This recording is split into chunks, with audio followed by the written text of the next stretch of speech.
بسم الله الرحمن الرحيم الحمد لله رب العالمين والصلاة والسلام على أشرف الأنبياء وسيد المرسلين سيدنا ونبينا ومولانا محمد وعلى آله وصحبه وبارك وسلم رب اشرح لي صدري ويسر لي أمري واحلل عقدة من لساني يفقهوا قولي. First and foremost, Assalamu alaikum wa rahmatullahi ta'ala wa barakatuh. Alhamdulillah, alhamdulillah, first and foremost, we thank Allah subhanahu wa ta'ala for all the favors, the bounties, the gifts that Allah subhanahu wa ta'ala has bestowed upon us, and we pray salawat and taslim upon the Nabi Muhammad sallallahu alayhi wa ala alihi wa sallam as the means of barakah. Alhamdulillah, alhamdulillah, today is our first class for the new year in Aqidah. And I see a few new faces, alhamdulillah, that have joined the class. And so from that I felt the need to just give an introduction to the discipline of Aqidah and how we are able to build, because of course in our last classes last year, we covered the first volume of a book called Jawhara At Tawheed. Jawhara At Tawheed means the essence of monotheism, or the jewel of monotheism. And we'll speak about the author as well, and who was he considered to be. And from the first volume, it basically goes into the second volume. So in the first volume, it dealt with the attributes of Allah subhanahu wa ta'ala. It dealt with how do we view Allah subhanahu wa ta'ala as creation, in the sense of the way that He described Himself. And we dealt with certain concepts concerning how does choice and decree sort of connect with each other, but on a brief understanding, in a sort of summary way that we have touched in our last classes, alhamdulillah. And the reason why a person has to have first a background of the ilahiyat, meaning the attributes of Allah, before we jump into the next verb, is so that they are unable to understand the absolute qudra of Allah subhanahu wa ta'ala. The absolute power, the absolute will, the absolute mashi'ah of Allah subhanahu wa ta'ala that has absolutely no imperfections. So just as an introduction, inshallah ta'ala, maybe for the first 15 minutes, we're just going to go through important aspects concerning the study of Aqidah.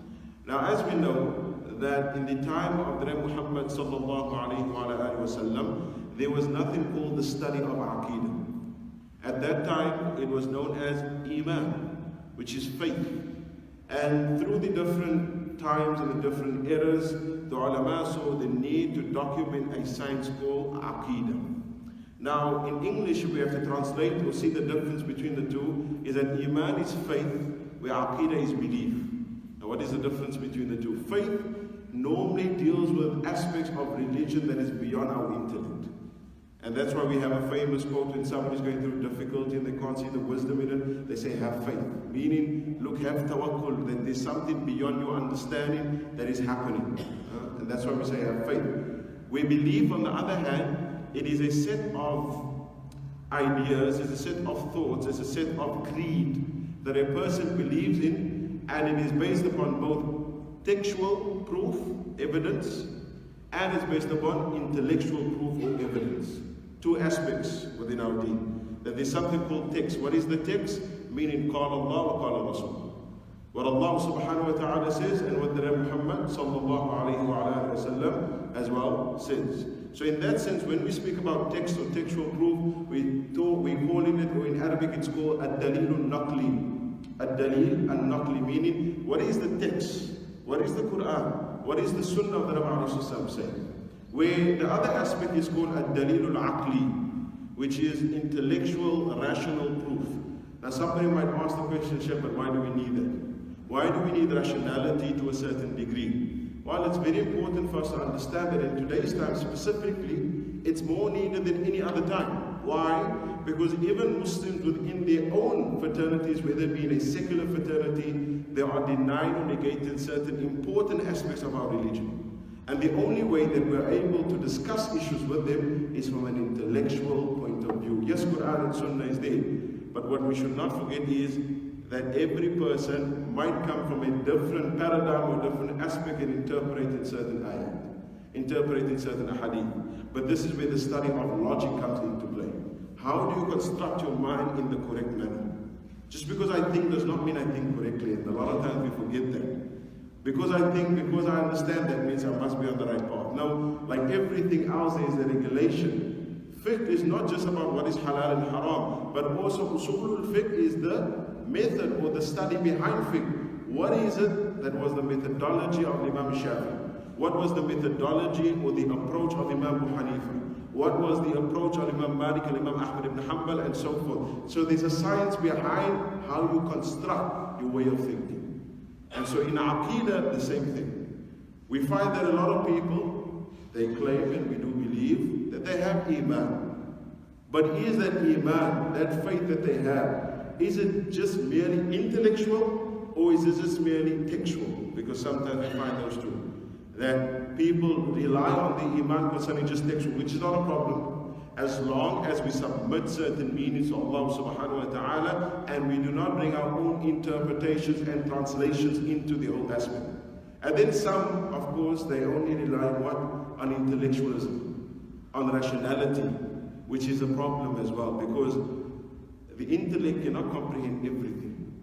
It cannot understand everything. There are certain things that's beyond logic. There are certain things that are beyond the physical world and the physical science. There are certain things that is past they call it the empiricist methodology, the scientific methodology. There's many things that scientists cannot explain. So to completely rely on intellectualism, it's going to cause a problem within your belief concerning the deen of Allah subhanahu wa ta'ala. Simple example, it will be very difficult for the aql, the intellect, to justify or explain how did the Mi'raj take place. How did Al-Isra and Mi'raj take place? The intellect is beyond the intellect. We cannot fathom how that took place because it happened beyond our capabilities and it happened beyond our physics or the law of physics of our world or our dimension. And that's why we say there's a difference between faith and belief. When it comes to faith, we describe it as Iman. And that's why when the Nabi ﷺ described what is Iman, it was very simple. When Jibreel ﷺ came to him and asked him the questions, Mal Islam, Mal Iman, Mal Ihsan. Hadith narrated by Umar ibn Khattab radiallahu anhu, where Jibreel asked, Ya Rasulullah, what is Islam? And he said, Al-Islam an tashhadu an la ilaha illallah wa anna Muhammadan Rasulullah wa tuqimu salah wa tu'ti zakah wa tasumu Ramadan wa tahujja al-bayta in istata'ta ilayhi sabila. That Islam is that you testify and you bear witness that none has the right to be worshipped except Allah subhanahu wa ta'ala. And you establish your prayer, your salah, and you establish your siyam, and you establish your zakah, and you establish your hajj if you are at the means of doing so. That's the aspect of Islam. Then Jibreel alayhi salam asked the next important question, and that is, what is Iman? And the Nabi alayhi salam then responds and says, أن تؤمنوا بالله وملائكته وكتبه ورسله واليوم الآخر والقضاء والقدر خيره وشره من الله تعالى وفي رواية أخرى والقدر خيره وشره. The Nabi ﷺ says that you believe in Allah subhanahu wa ta'ala, you believe in His malaika, we believe in His books, we believe in the messengers, and we believe in the day of Qiyamah, and we believe in decree and destiny, whether it be good or whether it be bad. Whether it be good or whether it be bad. Now that was the description of Iman. Now when one dissects or analyzes each and every aspect, and we try to understand from each and every point, what is that called? That is called the study of Aqidah. So when I say I believe in Allah, what is the belief in Allah? Do you believe in Allah? Because the Christian will come and say, I believe in God. You say, hold on. What is your description of God? How do you understand what is God? The Jew, the same thing. He's going to come and say, I believe in God. You say, hold on. What is your description and your understanding of the qualities or the attributes of God? And that's where we find a big difference. Because each and every one of us claim, even the Christians, even though they say three, some of them trying to make it sound very nice. They say, look, three, but we mean one. You say, okay, now put that aside, that argument quickly. How do you describe that one? How do you understand that one? Do you understand it with perfections or imperfections? Do you attribute qualities that are perfect towards Allah subhanahu wa ta'ala, or do you attribute qualities that are imperfect? That's the debate. And that all deals with the study of Aqidah. How do we view Allah subhanahu wa ta'ala with all perfection? In actual fact, we know that we say this and it's encouraged when we make tasbih. What does tasbih mean? Tasbih in its essence means tanzihullah. Meaning removing all imperfection. When we say we glorifying Allah, it does not mean just that we are glorifying Him in remembrance, but in actual fact in the Arabic language, tasbih comes from the word tanzih, meaning removing all imperfections away from Allah subhanahu wa ta'ala. That's what Allah subhanahu wa ta'ala says, Subhana rabbika rabbil izzati amma yasifun. All glory and all perfection and all imperfection removed from Allah in the manner that is opposite to what they describe Allah to be. Who is that? Ahlul Kitab. And every other sect or every other group that exists that supposedly believes in one true God. So that deals with the study of Aqidah. Now during the time of the Prophet Muhammad sallallahu alaihi wasallam, there was no need to document such a study. There was no need for document such a science. Why? Because the source is right there. Any question you have, you go directly to the Nabi alayhi salam. So the Sahaba, Ridwanullahi ta'ala alayhim ajma'in, they had no need to document a science called Aqidah.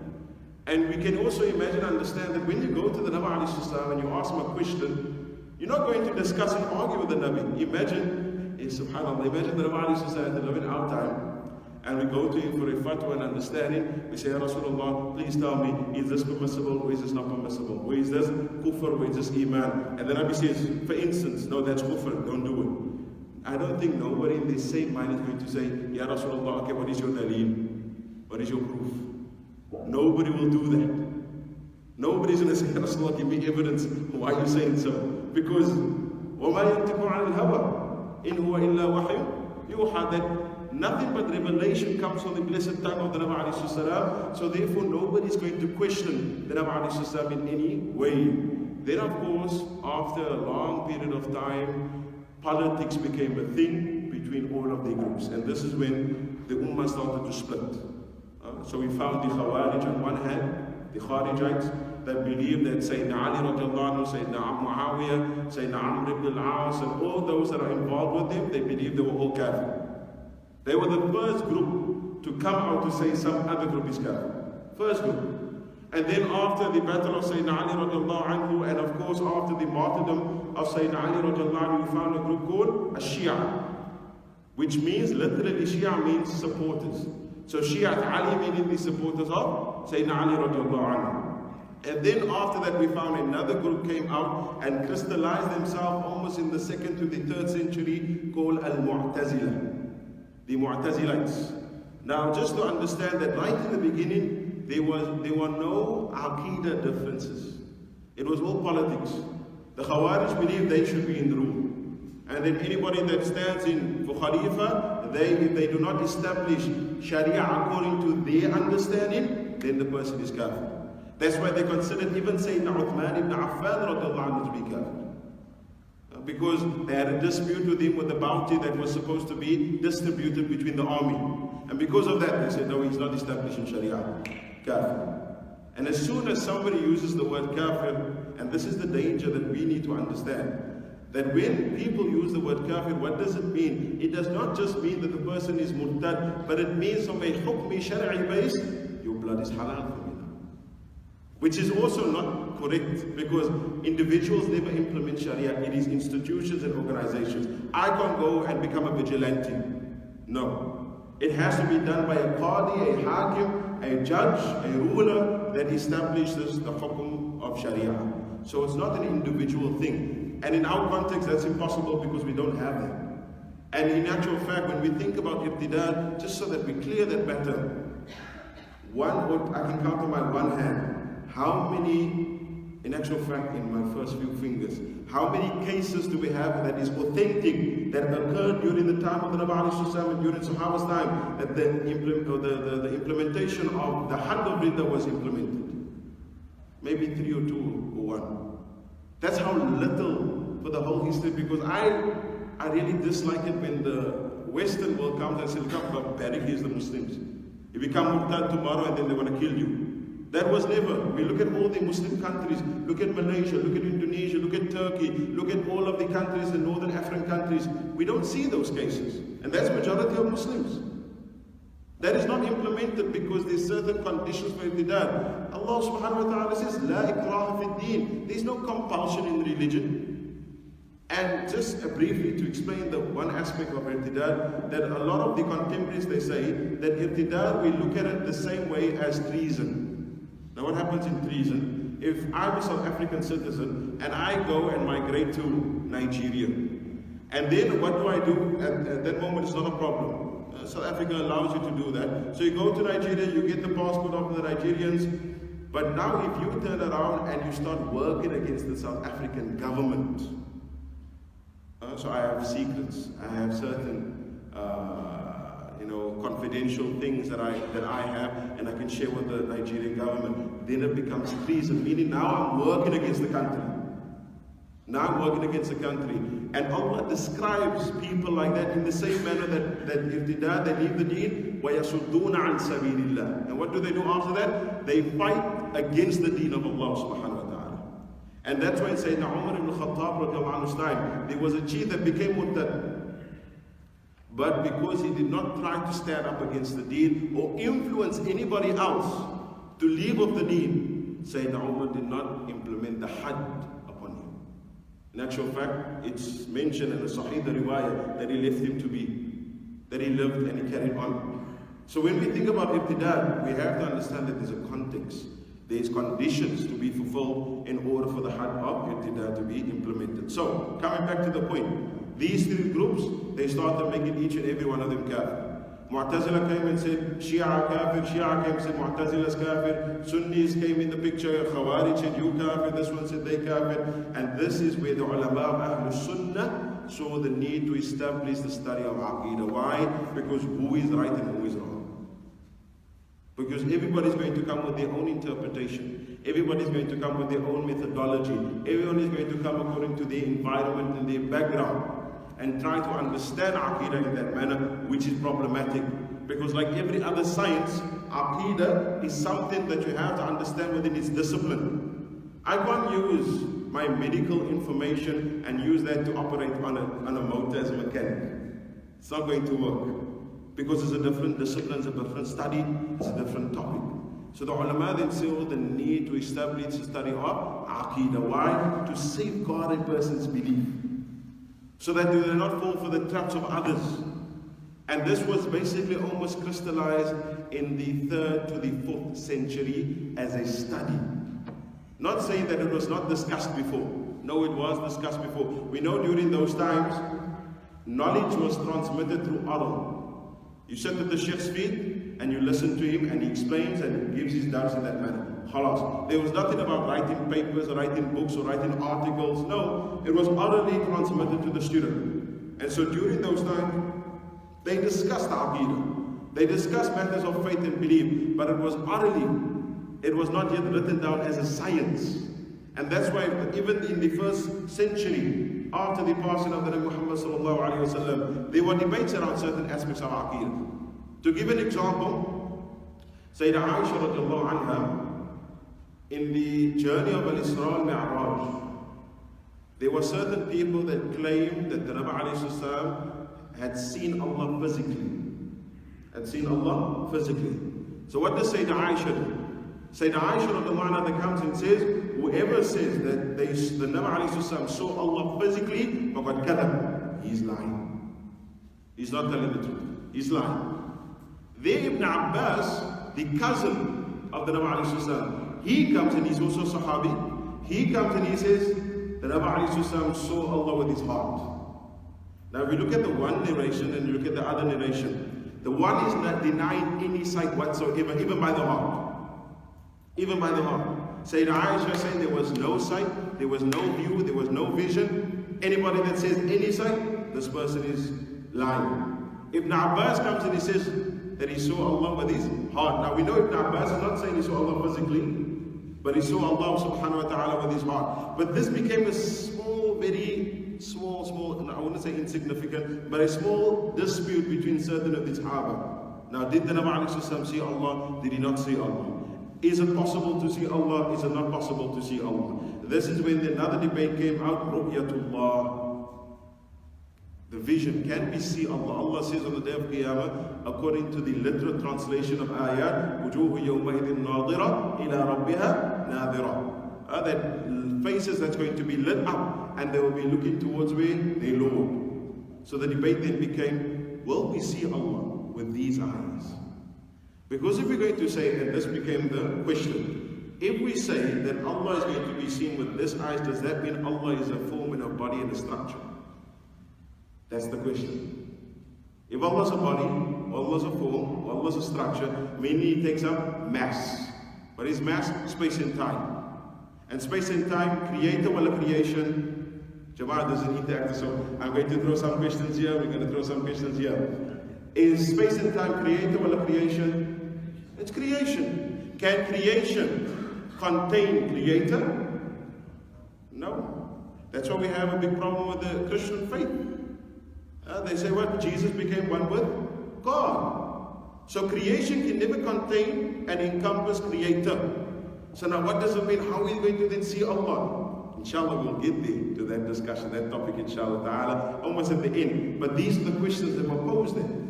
And that's where the ulama saw the need to document and write down a study called Aqidah, faith or belief. And just to elaborate more on the importance, and we'll jump immediately now into the text, the importance of Aqidah, and why I feel it's necessary that people have to engage nowadays more in Aqidah than any other study. I mean, if we look at our communities today, how many offer fiqh classes? Almost every masjid. How many offer Hajj classes? Almost every masjid. How many offer marriage classes? Almost every masjid. Fiqh is everywhere. Tafsir as well. Hadith is good, it's there as well. But how many actually offer Aqidah classes? And then we ask ourselves the questions, why do we find this big dispute in the Ummah, especially when it comes to Aqidah? Why are we so worried that other groups are going to come and influence our youngsters? Why are we worried? If we had placed the necessary tools and means in front of them, then we shouldn't have been worried. But because we focus more on the rituals than the belief, we find ourselves in a situation where we worry now, are they going to be influenced, are they not going to be influenced? And that's why it is so important, especially in our era, to have people study the study of Aqidah. Because nowadays also, anybody that has a Facebook status is the mufti in Aqidah. You kafir, you kafir, you kafir, you kafir, you kafir, everybody's kafir. Which is so dangerous, we don't realize the danger of that. But that again shows the need to study Aqidah as a study, not just Iman. We all have Iman, alhamdulillah. And I don't doubt anybody's Iman. A person that believes that Allah is his Lord, and that Muhammad is the messenger of Allah, and he believes in what is fard, this person has Iman, not a problem. But what we are speaking about is more belief. How do we understand the belief? The other day, or not the other day, I think it was like a year or two ago, so I delivered a speech at a youth conference for one of the MSAs of the universities. And this youngster comes to me, and this shows also the need, besides our own community, this shows the need outside. And now we know it's a very secularist environment at the universities. And this one youngster then comes to this one Muslim youngster, and he says, look, what do you worship? And he says, I worship Allah. He says, who's Allah? So he then says, well, Allah is my sustainer, Allah is my creator, Allah is my provider, Allah is this and this and this and this. So he says, okay, so we believe in the same thing. He says, what do you mean? He said, well, I believe in the same thing. I believe Jesus is my provider, He's my sustainer, He's my creator, He is my supporter, He is my protector. So we actually believe in essence in the same thing. And he said, no, we don't. He says, now explain to me why we don't. And he couldn't. He couldn't respond. He couldn't say, what is the difference in my Iman and your Iman? And we know that the Iman that we are speaking about is the Iman of Islam. And he could not respond. And our youngsters are in these environments more than what they are in their houses. They're more at the college and with their friends and the universities than what they are at home, and we know that. So how are we preparing them? How are we educating them concerning that? Because Iman is not something that you can differ, Jama'at al-Muslimin. The ulama always said, al-ikhtilafu fil fiqh, rahmah. Difference of opinion in fiqh, that's rahmah. Walakin al-ikhtilafu fil aqidah, fitnah. Differences within Aqidah, it's a fitna. It's a fitna, and we can see that. So again, what are we prioritizing? And that's where the ulama, in general, when they try to categorize the sciences, they said that there's something called usul and there's something called furu'a. Usul and furu'a. What does usul mean? The fundamentals, the foundation, the basis. Furu'a means the branches of something. And they categorize Aqidah in the usul and fiqh in the furu'a. And I'm talking about all the great Imams that we know, Imam Shafi'i, Imam Abu Hanifa, Imam Malik. In actual fact, Imam Abu Hanifa has a book that he wrote, he said, calls it Al-Fiqh Al-Akbar, the big fiqh. What is the big fiqh, Imam Shafi'i, Imam Abu Hanifa? It's Aqidah.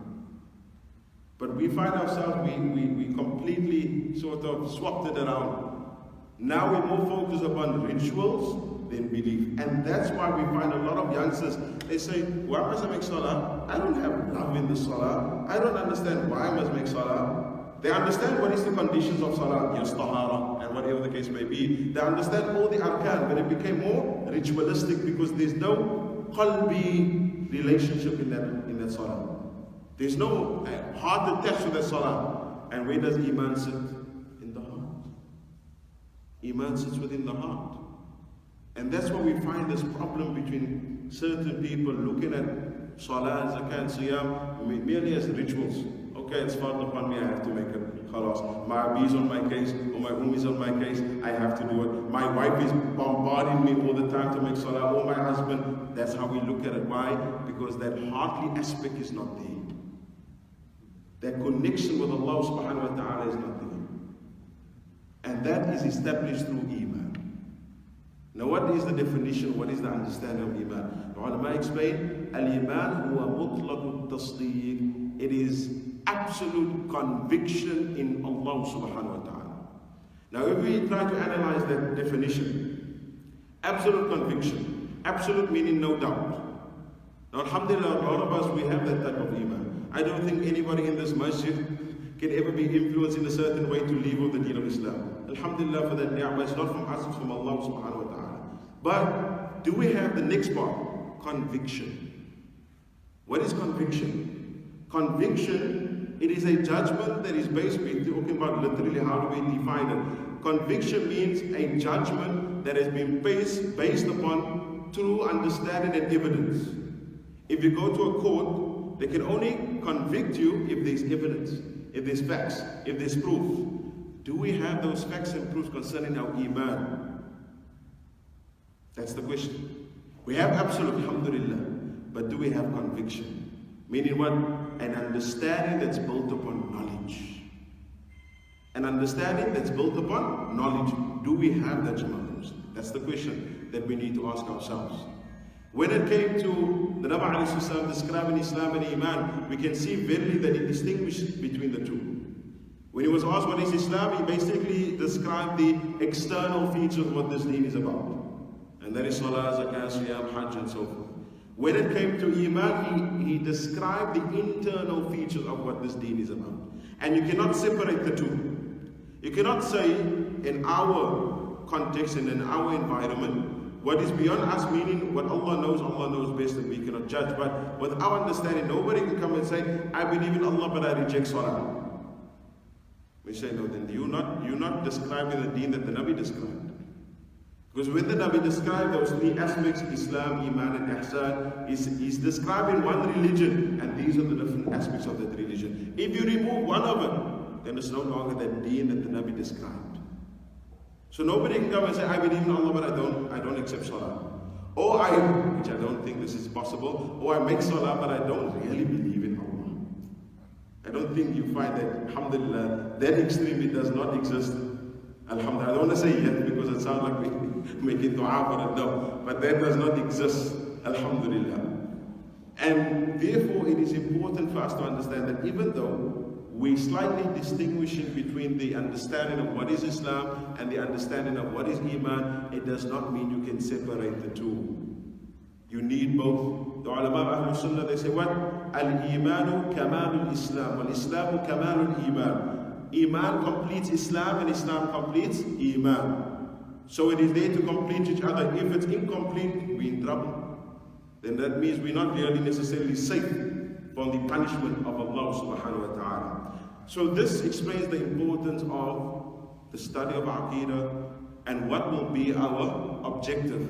Our objective, and I mentioned this also to my students at Medina Institute, studying Aqidah, or at least what we're going to be doing, it is not meant to go outside and start attacking other people.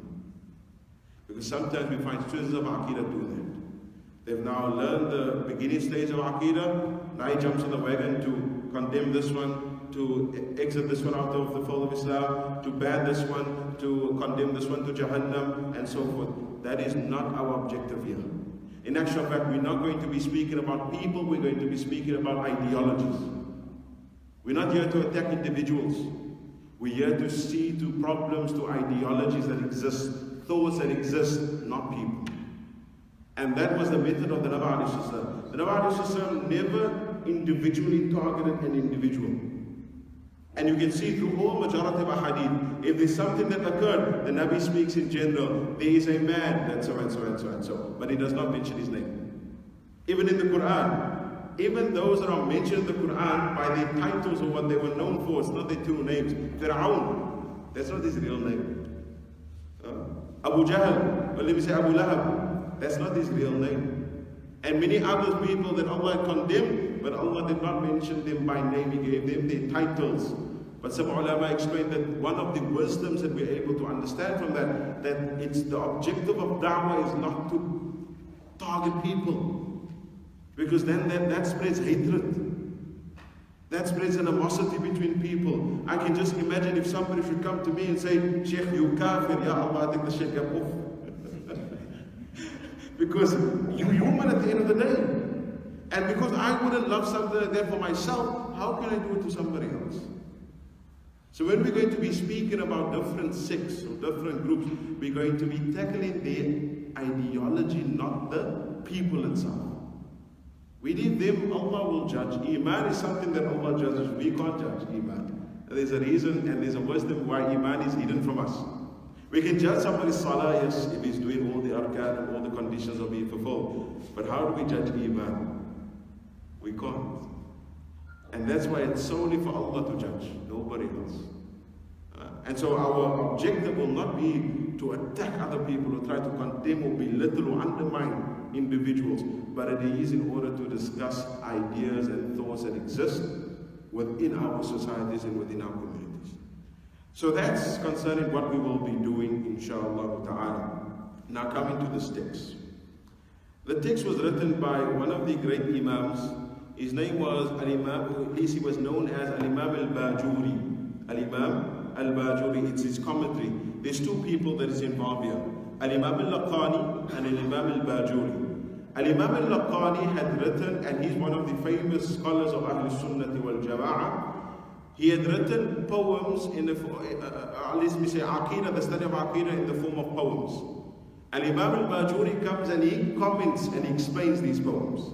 So we're going to be dealing with two Imams here. Imam Al-Laqani, the original author of the poems, and Al-Imam Al-Bajuri, who is the commentator of the poems.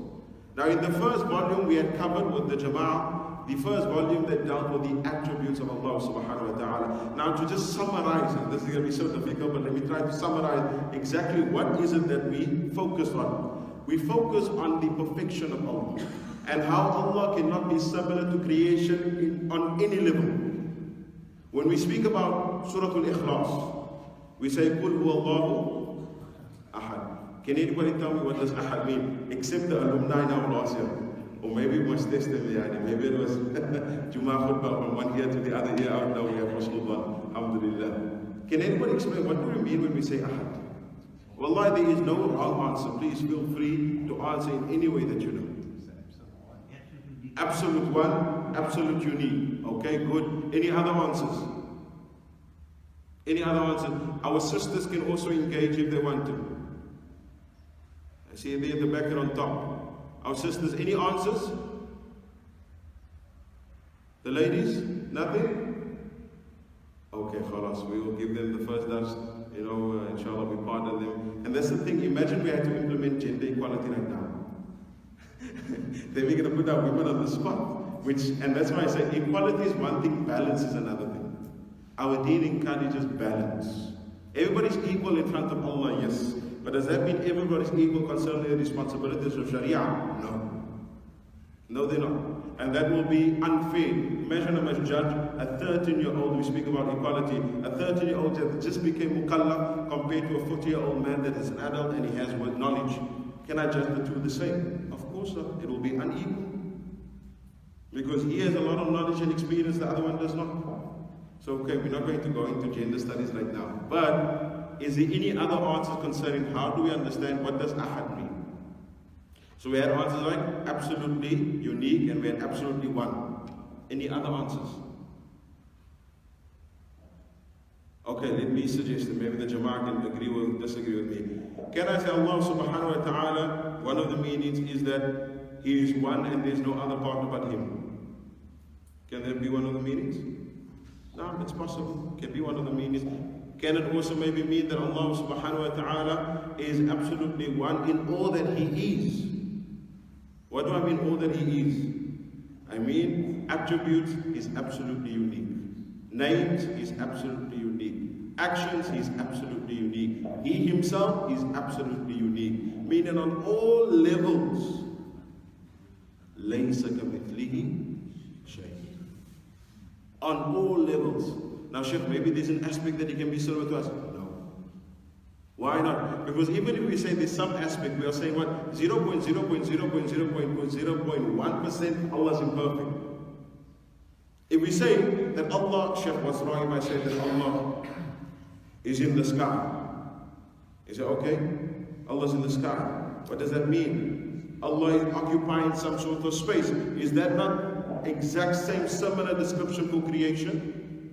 They say yes. No, but Sheikh, in the manner that Allah knows best. I understand where you're coming from, but what you are telling me that on the 0.0.0.0.0.0.1% Allah is similar to creation. And that is la yajuz according to the Aqidah of Ahlus Sunnah wal Jama'ah. Why?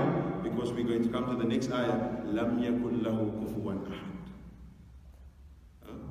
Allah says, there has never been and there never will be anything that is similar or comparable to Allah subhanahu wa ta'ala. So when we speak about Surah Al-Ikhlas, and we spoke about the first volume that we covered in last year, it basically dealt with that Surah Al-Ikhlas. How we look at Allah with all His perfection, how we attribute Allah with absolute knowledge, absolute power, absolute will, absolute hearing, absolute sight, absolute choice, absolute decree, all of those aspects. That is what we dealt with concerning the first volume, and it's very much connected to the second volume. Why? Because the second volume is going to jump into what do we consider creation's role to be in this whole universe. Now before we, and that's why it was a build-up, before we get to knowing creation, we first know creator.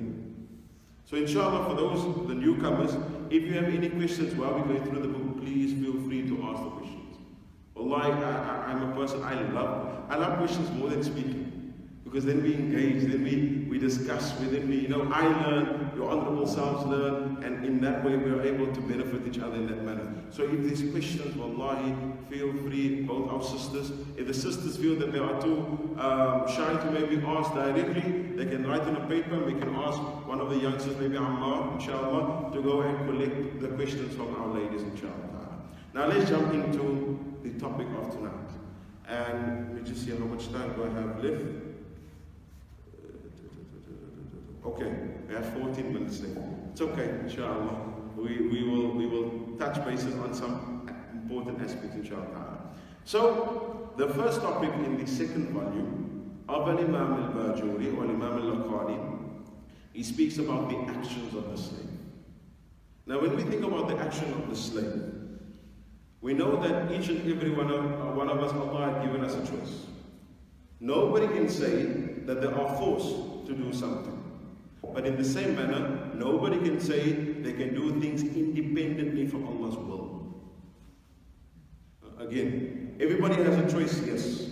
But in the same breath, you can't say that you are able to do something without the will of Allah. From two aspects. From a textual aspect, it's impossible. Why? Because Allah subhanahu wa ta'ala says, وَمَا تَشَاءُونَ إِلَّا أَن يَشَاءَ اللَّهُ. That you cannot will except if Allah wills for it. That's my textual point. Allah subhanahu wa ta'ala says, يَفْعَلُ مَا يَشَاءُ. He does whatever He wills and He is not questioned about it. لا يسأل عما يفعل وهم يسألون. That's the first aspect. From an intellectual, rational point of view, why is it not permissible for us to say that we can do things without Allah's will? Can anybody maybe come up with a suggestion? Why is it impossible? Why is it not permissible for us to say, I can have my own will? That's independent from Allah's will. Anybody? Because they would come as a surprise to Allah, which is impossible. Good answer now. Because if I say I have my own will, and what does that mean in its essence? Meaning I create something that did not exist by Allah. Meaning I brought something from non-existence into existence. And because it has nothing to do with Allah's will, it will almost imply as if Allah is discovering it the moment I do it. Which is not suitable for Allah, because that means Allah's knowledge then depends on you. Which is la yajuz. Allah's knowledge is completely perfect and absolute, eternal, with no beginning, everlasting, with no end, not subject to change. It is absolute. Does it cover everything? It covers absolutely everything and more than what we understand. Allah subhanahu wa ta'ala says, وَمَا تَسْقِطُ مِنْ وَرَقَةٍ إِلَّا يَعْلَمُهَا. Not even a leaf when it falls down, except that He knew about it. So even to such detail, there is nothing that escapes the knowledge of Allah subhanahu wa ta'ala. So the first result, if I say my will is independent from Allah's will, meaning Allah increases in His knowledge according to my action, which is la yajuz, it's not permissible. Second thing, there's something that exists without Allah's need. Something that exists without Allah subhanahu wa ta'ala's need. What does Allah say in Surah Al-Ikhlas? Allahu as-Samad. What does as-Samad mean? Self-sufficient translation, yes, but what is the tafsir? It means everything depends on Him. Nothing exists except by the permission and the will of Allah subhanahu wa ta'ala. Famous understanding, we covered this with the group last year. Allah is not in need of anything for anything, yet everything is in need of Him for everything. Allah is not in need of anything for anything, yet everything is in need of Him for everything. So when we say that I have a world that is independent from Allah, that means something exists without the need of Allah, which is la yajuz. It's not possible. Logically, it's not possible. And textually, it's not possible. What is the next result if I say I have a world besides Allah? That means I have an attribute of being a creator. We don't call ourselves creators, even when we do certain things. The person of iPhone is not the creator of iPhone, no, he's the designer of iPhone. Because according to the classical theological term, creating, it means what? Bringing something that is non-existence into existence. What are we doing when we do certain things? We are about assembling and designing. We're putting things together. But the material that is being used, we did not create it. We did not originate it. It existed before us. And that's why there's a joke, and I used this joke already before, but I'm going to end up with this. There was an atheist that came. Okay, this is a joke, Jama'ah Muslimin, so keep it in that context. We're not making jokes about stuff Allah subhanahu wa ta'ala, but we're making joke of how people think. Alright, so this atheist comes to God, supposedly, and he says, I can create like you can create. So God then says to him, create. And he then takes some sand, he takes some water, and God tells him, don't use my things, use your own. Meaning you can't create. You can't create no matter who you are. Creating, that is completely solely for Allah. We assemble, yes. We design, yes. But we don't create. So when we think about actions, and I'm going to leave this now at this point, Ahlus Sunnah then believe when we say that your actions is not your creation, it's the creation of Allah. Just like the will, if I say my actions is independent, those three things are going to come into the play. If my actions is being created by me, that means what? Something exists. I know that Jama'ah is speaking, but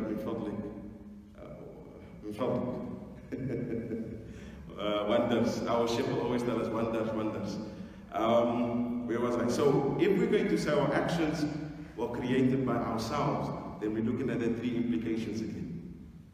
Something is independent from Allah, something existed and then Allah only knew about its existence once we brought it into existence, and the third thing is you share in an attribute of creating something. That's the implication. But now how do we explain, now Sheikh, what if an action is evil? Now if the Jama'ah remember, we'll do that in the next class inshallah. If the Jama'ah remember the hadith that we quoted of Jibreel, what does Fataar and Qadar say? What? Khayrihi wa sharrihi. Whether it be good or whether it be bad, everything is created by Allah. But what we need to understand is how we view bad and how we view good cannot be the same manner how Allah views things. That we have to take into consideration, because first thing, there's no Sharia upon Allah to tell you what's right and wrong. We have a Sharia now. It dictates to us what is right and what is wrong, what is good, what is bad. Does Allah have a Sharia on Him? No. So sometimes we think it looks bad, and we think, Ya Allah, how can you be so unjust? But we don't know how Allah views it through His infinite wisdom and His infinite knowledge. And we cannot compare Allah's knowledge to our knowledge. Because then what's the difference between creating and creation? We'll end up there inshallah ta'ala for tonight. It's not, we haven't got deeply yet into the study inshallah, so there's a nice introduction inshallah ta'ala. Before we end off, and I know it's now Isha time, is there any questions? Please feel free to ask any questions inshallah with everything that we have covered.